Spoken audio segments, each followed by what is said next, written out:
This is a video to help answer, in a visual manner, the two most commonly asked questions we get asked. What is the difference between stenciled concrete and stamped concrete, and what makes stenciling better? I will answer that for you and much more, but I warn you, some of the pictures we are going to show you are graphic by nature and are meant for mature audiences. I will not only show you why stenciling is a far superior process, but I will also show you what makes stamping inferior and why even the most experienced stamper can have problems. You will have to wait until after I show you the pictures though. We want to see if you can figure out why these uncontrollable blemishes occurred. Now, while some stamping contractors can avoid some of these scenarios I'm going to show you some of the time, I will show you it is impossible for them to avoid these issues all of the time on all jobs. No matter what your contractor tells you, this can happen to them. In fact, it has happened to them, and at one point or another, it will happen again. The question is, will it happen on your job? When we, as a business, are talking about this topic, we are speaking from experience. Not only were we in the stamping business for over 5 years, we have been in the stamping repair business for 6 years now, which makes us more than qualified on both ends of the decorative concrete spectrum. There is, however, a very specific reason why we got out of the stamping business, and it is not because it wasn't lucrative, but because it was very unpredictable by its nature.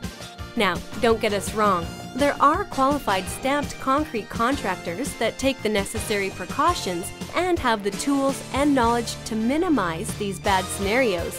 But the question still remains, which contractor is it and when will it happen to them? Now that I told you it is impossible for even the best stamped concrete contractor to avoid a bad job, let me tell you why it's impossible and also prove to you that I'm not just rattling my lips here.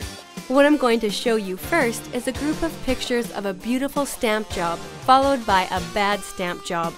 Now, in all fairness, not all of these scenarios I'm going to show you on the bad stamp job can or will happen on one job site, but they could. It's not impossible for this to happen either though. The question now is, which one of the bad scenarios can you live with? Here's a montage of some photos of a stamp job that you might see in a typical contractor's portfolio. Enjoy!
Now, those were some pretty pictures in the montage we just showed you, and I hope you enjoyed them.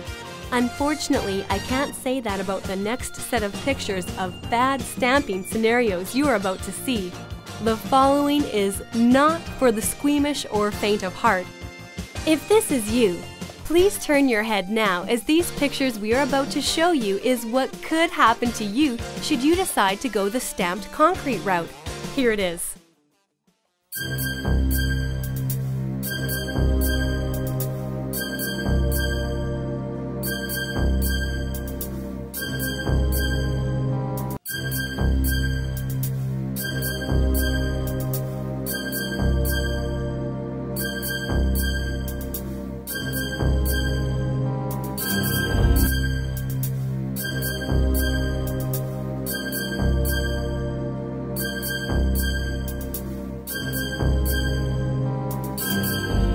Wow, that was rough and ugly. If you need to excuse yourself to go catch your breath or get something to drink, we understand. That was both pathetic and disturbing. Now, ask yourself these questions. Do I want to look at these blemishes every single day? Can I sleep at night knowing these flaws are there? Do I want to try to argue with a contractor about these issues? Do I want to pay my hard-earned money for a job that looks like this? If you answered no to any of these, then stamped concrete is not the answer for you. Period. Now, I'm going to come clean about a little trick I pulled on you. Earlier I said, now in all fairness, not all of the scenarios I'm going to show you on the bad stamp job can or will happen on one job site. The sad fact is that all of these horrible pictures are from one job site, with the exception of the footprints. I'm sorry, but it is true, and that could have been you. Here are some of the unavoidable facts about stamped concrete and why it could go bad on any job, and also why it could go bad on yours. 1. Some contractors bite off more than they can chew. 2. Some contractors do not have the manpower to handle the scope of the work they take on. 3. Sometimes they get caught in bad weather, which could be either rain, wind, or high temperatures. 4. They get a hot load of concrete. 5.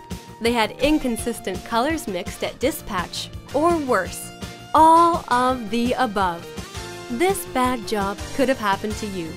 Be glad we are saving you from the future headaches and misery of a bad stamp job. Here is something that we did not point out in the picture that makes another huge difference between stamping and stenciled concrete, and that is the texture. While stamping has multiple patterns to choose from, it still only has one texture. With stenciled concrete, you have many textures to choose from.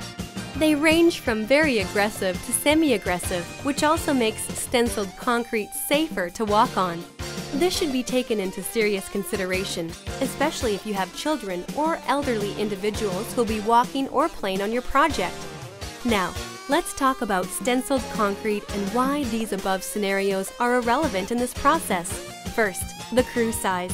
Even if your scope of work is only 500 square feet, a professional stamp crew should have 5 guys to effectively work all the joints, edges, release agents, patterns, seams, and overall design. This also means high overhead for the contractor, so they might cut a corner by eliminating a position and having one crew member double up his workload, leaving a huge opportunity for error. In stenciling, you only put down on average about 100 square feet at a time, making the site very manageable by only 2 or 3 people. This process is then repeated to maximize the details of your project. Second is the bad weather that creeps up on you, especially in our area. With stamping, once the concrete is poured, you must work it from start to finish or you lose the load. In stenciling, you can start and stop as necessary, as you can do as little as 25 square feet at a time and cover that very easily if need be. Other bad weather could be hot weather, which will make the concrete set very fast and unstampable.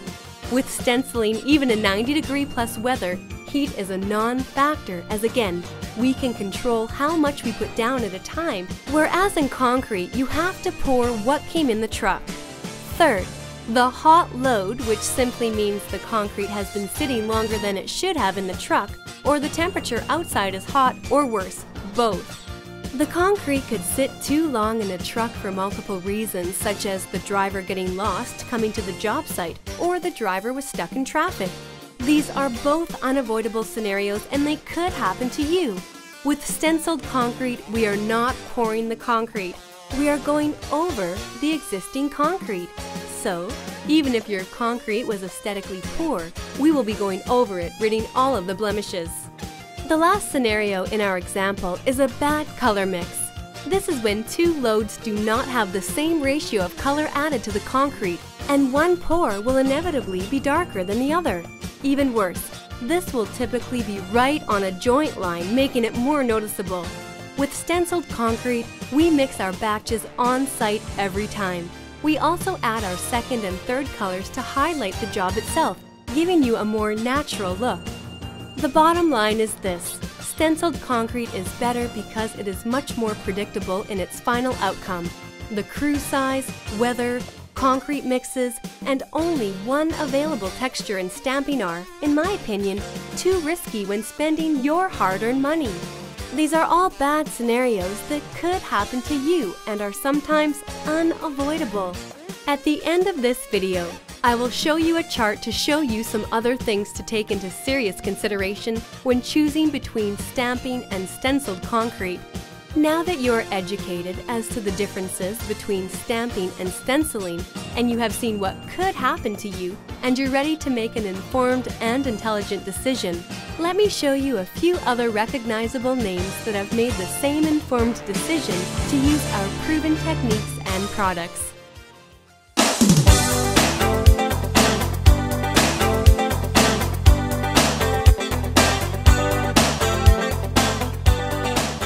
Thank you for your time, and remember, decorative concrete surfacing is who we are, and badass concrete is what we do.